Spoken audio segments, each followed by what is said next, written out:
Welcome back and thank you for staying with us. Now, the long arm of the law is bound to catch you, and child molester Gerhard Ackerman is testament to this.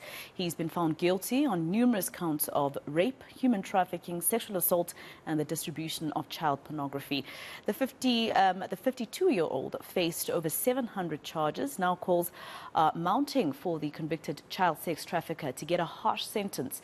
Ackerman is said to have trafficked teenage boys and sexually exploited them alongside prominent human rights lawyer Paul Kennedy. You'll remember Kennedy took his own life last year. For more reaction on this, we're joined now by Mo Senne, the head of communications at Not In My Name campaign. Thank you very much, Mo, for your time here on ENCA. Of course, I would imagine that you welcome yesterday's sentencing, because this is one of those cases that, astonished South Africans during the course of this trial. Hi, thank you so much for having us. Yes, we do welcome the sentencing. Albeit we do feel that we are wasting correctional services resources on people who can't be rehabilitated. And I think the past couple of cases where people have been found to reoffend will really legitimize what I'm trying to say, in that let's have sexual offenses against children legislated as a capital crime.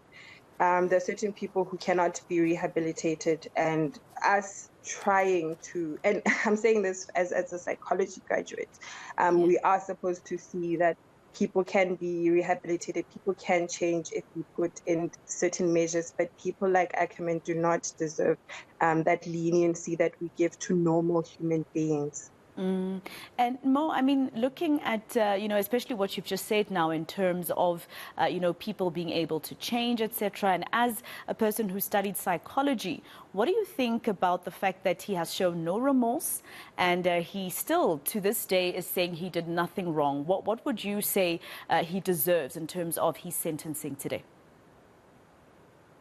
I think that's exactly what I'm trying to say, that people like Ackerman who showed no remorse, if we lock them up, I mean, correctional services now is a party for some people. And we have also normalized bullying and cyberbullying, as well as sexual exploitation of children online, which is the platform that they use. So I don't think someone like that, if you lock them up, it's going to change anything, because if you check some of his charges, well, most of the charges really are related to him luring teenage boys through social media platforms to traffic them to his extensive list of clients. And there was a report called Disrupting the Harm in South Africa that found that 7 to 9% of children have experienced sexual exploitation online.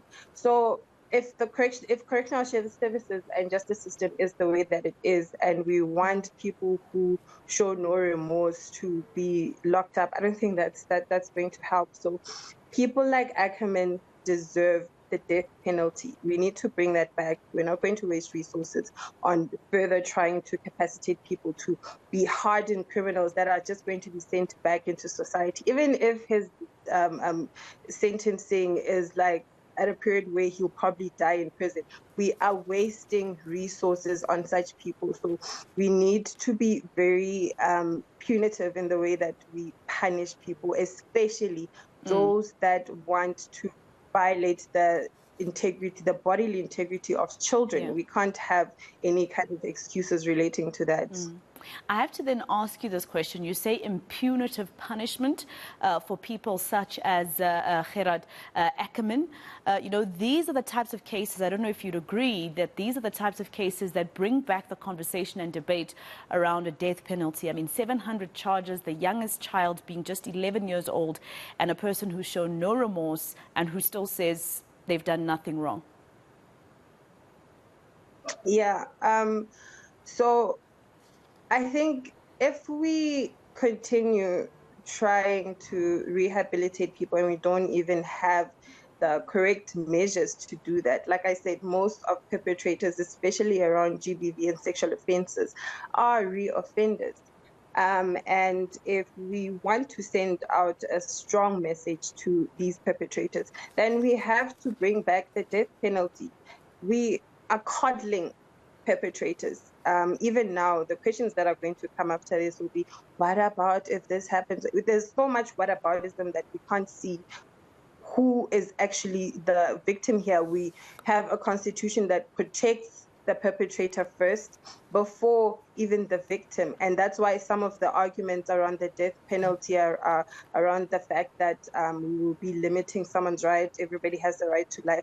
What about the life of the child that the perpetrators ruin? Because they'll never have a semblance of any normal life after such abuse. So the onus then needs to rest upon people to not find themselves in situations where they feel the law might be unfair on them and decide that they are worthy of a death penalty. It should not be the responsibility of other citizens to ensure that people's rights are protected even when they violate other people's rights. I mean, we are one of the countries that have the highest rape stats with 115 rapes per day and 1 out of 5 children being victims of sexual violence. So what are we actually saying as a country? How are we protecting our children, or are we more concerned with how are we going to treat the perpetrator after the crime?